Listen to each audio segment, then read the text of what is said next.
Commencer ta journée avec Dieu de grâce et de compassion. Avant même que tu prennes ton premier souffle, avant que ton cœur ne batte pour la première fois, quelque chose était déjà écrit. Un livre. Ton livre. Dans ce livre, selon le psaume 139, chaque jour de ta vie était déjà inscrit avant même qu'il n'existe. Mais il y a une chose à laquelle la plupart des chrétiens ne pensent presque jamais. Sur la première page de cette histoire, il n'y avait pas seulement ton nom. Il y avait aussi un autre nom. Le nom de l'être céleste chargé de veiller sur toi. La question n'est donc pas de savoir si tu as un ange gardien. Les Écritures parlent clairement de la protection des anges. La vraie question est beaucoup plus profonde. Pourquoi cet ange en particulier? Pourquoi toi? Quel est le lien entre le jour de ta naissance et l'ange envoyé pour protéger ton âme? Derrière ta date de naissance se cache un mystère qui change complètement notre manière de voir la vie. Une protection qui n'est pas un hasard. Beaucoup de gens imaginent les anges gardiens comme de simples figures douces avec des ailes flottant quelque part autour de nous. Mais cette image est très éloignée de ce que décrit la Bible. Elle donnerait presque l'impression que Dieu laisse les choses au hasard et que les anges choisissent eux-mêmes les personnes qu'ils protègent. Or, la réalité biblique est beaucoup plus intentionnelle. Quand on étudie les Écritures, les langues originales et les traditions anciennes de l'Église, on découvre quelque chose de remarquable. L'ange chargé de veiller sur toi n'a pas été choisi au hasard. Tout fait partie du plan de Dieu. Dans Hébreux 1h14, il est écrit que les anges sont des esprits au service de Dieu, envoyés pour aider ceux qui doivent recevoir le salut. Le mot important ici est envoyé. Les anges ne se portent pas volontaires. Ils sont envoyés par Dieu pour des missions précises. Et l'une de ces missions, c'est toi. Qu'est-ce qu'un ange gardien? Le mot « ange » vient du grec « angélo » et de l'hébreu « malak ». Ces mots signifient simplement « messager ». Ce n'est pas une espèce, c'est une fonction. Les anges sont des êtres spirituels créés par Dieu pour accomplir sa volonté. Selon la Bible, ils ne sont pas limités comme les humains. Ils ne possèdent pas de corps physique permanent et peuvent agir dans le monde spirituel d'une manière que nous ne comprenons pas pleinement. La tradition chrétienne parle aussi d'une hiérarchie angélique. Les Écritures mentionnent différents ordres d'anges. Les séraphins, proches du trône de Dieu. Les chérubins, gardiens des mystères divins.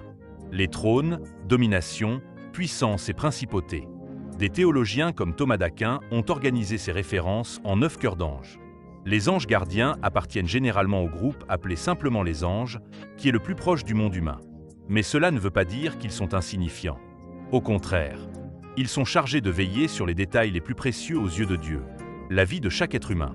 La Bible parle-t-elle vraiment d'un ange personnel? Oui. Jésus lui-même en parle dans Matthieu 18h10. Gardez-vous de mépriser un seul de ces petits, car leurs anges dans les cieux voient continuellement la face de mon Père.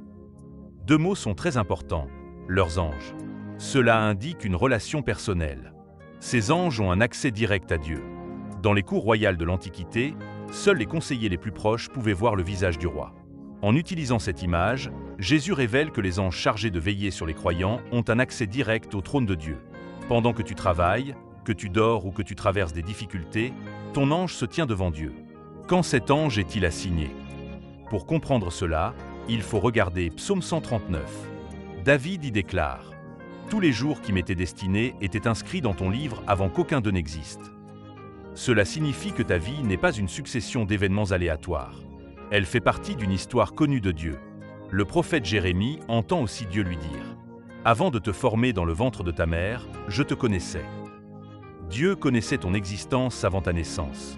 Si Dieu connaissait déjà ton histoire, il est logique que la protection nécessaire pour cette histoire ait aussi été prévue. Autrement dit, ton ange gardien faisait déjà partie du plan avant ta naissance. Le moment de ta naissance. Les Grecs utilisaient deux mots pour parler du temps. Chrono, le temps qui passe, les heures et les jours. Kéro, le moment choisi, le moment parfait. La naissance de Jésus est décrite comme un kéro, un moment précis voulu par Dieu. Ta naissance aussi peut être vue comme un moment fixé par Dieu. Le jour où tu es né n'est pas simplement une date sur un calendrier. C'est le moment où l'histoire écrite par Dieu a commencé à se manifester sur terre. Une tradition ancienne. Certaines traditions mystiques juives et chrétiennes parlent de 72 anges associés à différentes périodes de l'année. Selon cette tradition, chaque ange gouvernerait quelques jours du calendrier et l'ange présent au moment de la naissance deviendrait le protecteur principal de la personne. Il est important de préciser que cette idée ne vient pas directement de la Bible. C'est une tradition spirituelle ancienne. Mais le principe reste compatible avec la Bible. Dieu attribue différentes missions aux anges. Certains sont des messagers. Certains sont des guerriers spirituels. D'autres sont des protecteurs. Il est donc logique que Dieu choisisse un ange dont les qualités correspondent à la mission de ta vie. Ce que cela signifie pour toi. La vraie révélation n'est pas le nom d'un ange. La vraie révélation est celle-ci. Tu n'es pas un accident. Tu n'es pas une existence insignifiante perdue dans l'univers. Ta vie a été pensée, voulue et écrite par Dieu. Et parce que ton histoire compte, Dieu a placé un gardien spirituel pour veiller sur elle. En ce moment même, cet ange se tient devant Dieu. Il voit la face du Père. Et il veille sur ta vie. Comment répondre à cela? Reconnaître la protection de Dieu. Remercie Dieu pour la protection qu'il t'accorde, souvent sans que tu t'en rendes compte. Vivre en accord avec la parole de Dieu. La Bible dit que les anges exécutent la parole de Dieu. Quand tu déclares la vérité de Dieu sur ta vie, tu coopères avec le ciel. Ne jamais oublier que tu n'es pas seul. Dans les moments difficiles, rappelle-toi que Dieu n'a jamais cessé de veiller sur toi.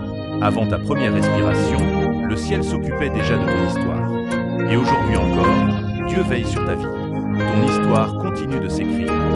Et le ciel n'a jamais cessé d'agir pour Théorie.je continue avec une suite reformulée en français, dans le même style spirituel et narratif.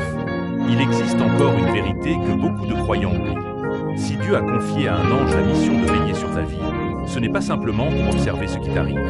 C'est pour participer à l'accomplissement du plan que Dieu a prévu pour toi. Dans Psaume 103, 20, il est écrit « Bénissez l'Éternel, vous ses anges, puissants en force, qui exécutez ses ordres en obéissant à la voix de sa parole. » Remarque quelque chose d'important.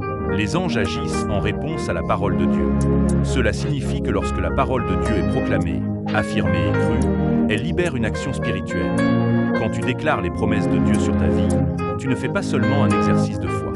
Tu participes à une coopération entre la terre et le ciel. Ton ange gardien ne travaille pas indépendamment de Dieu. Il agit en harmonie avec la volonté divine. Une présence invisible mais réelle. Il y a probablement eu dans ta vie des moments où quelque chose d'étrange s'est produit. Un accident évité de justesse. Une décision soudaine qui t'a empêché d'aller dans un endroit dangereux. Une rencontre inattendue qui a changé le cours de ton existence. Beaucoup de croyants regardent ces événements avec le recul et se disent « Quelqu'un veillait sur moi ». La Bible elle-même donne plusieurs exemples d'interventions angéliques. Un ange libère Pierre de prison dans le livre des Actes. Un ange ferme la gueule des lions pour protéger Daniel. Un ange accompagne Élie dans un moment d'épuisement et lui donne la force de continuer. Ces récits montrent que les anges ne sont pas seulement des symboles. Ils sont des serviteurs actifs dans le plan de Dieu. La valeur de ton âme. Imagine un instant l'immensité de l'univers. Des milliards de galaxies. Des étoiles innombrables. Et pourtant, au milieu de cette immensité, Dieu considère chaque être humain comme précieux, au point d'assigner un ange pour veiller sur lui. Cela signifie que ta vie a une valeur que tu ne peux même pas mesurer. Le monde peut parfois te faire croire que tu n'es qu'un individu parmi des milliards. Mais dans la perspective de Dieu, tu es unique. Ton histoire est unique. Ton appel est unique. Ta mission sur Terre est unique. Et c'est précisément pour cette raison que le ciel veille sur toi. Les moments difficiles ne signifient pas l'abandon. Certaines personnes pourraient se demander « Si un ange veille sur moi, pourquoi ai-je traversé des moments si difficiles ?» La protection divine ne signifie pas une vie sans épreuves. Même les plus grands personnages bibliques ont connu des difficultés.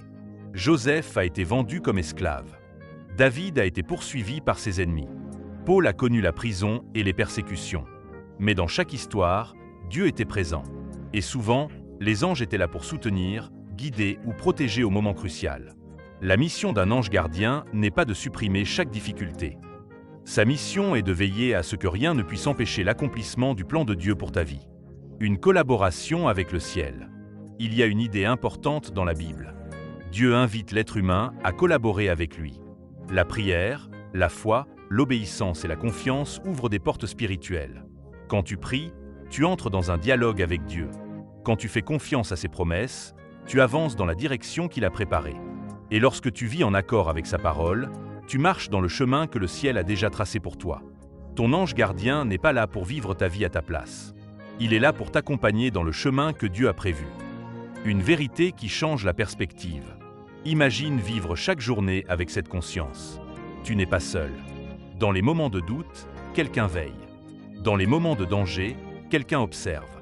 Dans les moments de décision, Quelqu'un connaît déjà la direction que Dieu a prévue pour toi. Cette vérité ne doit pas te conduire à la peur ou à la superstition. Elle doit te conduire à la confiance. Parce que si Dieu a pris soin de préparer une protection pour toi avant même ta naissance, cela signifie que ton existence a une importance immense à ses yeux. Ton histoire continue. Le livre de ta vie n'est pas terminé. Il reste encore des pages à écrire, des rencontres à vivre, des décisions à prendre, des miracles à découvrir, des épreuves à surmonter. Et à chaque étape, Dieu continue de veiller sur toi. Le même Dieu qui connaissait ton nom avant ta naissance. Le même Dieu qui a écrit ton histoire. Le même Dieu qui a placé une protection spirituelle sur ta vie. Peut-être qu'aujourd'hui est un bon moment pour simplement dire « Merci, Seigneur. Merci pour les dangers que je n'ai jamais vus. Merci pour les chemins que tu as ouverts devant moi. Merci pour la protection invisible qui m'a accompagné jusqu'à aujourd'hui. Parce que la vérité est simple et profonde. Avant même que tu respires pour la première fois, le ciel s'occupait déjà de ton histoire. Et il continue encore aujourd'hui. Je continue avec la suite approfondie et reformulée dans le même style spirituel. Il y a encore une dimension de cette vérité que peu de personnes réalisent vraiment. Si un ange a été envoyé pour veiller sur ta vie, ce n'est pas seulement pour te protéger physiquement. Sa mission touche aussi ton chemin spirituel.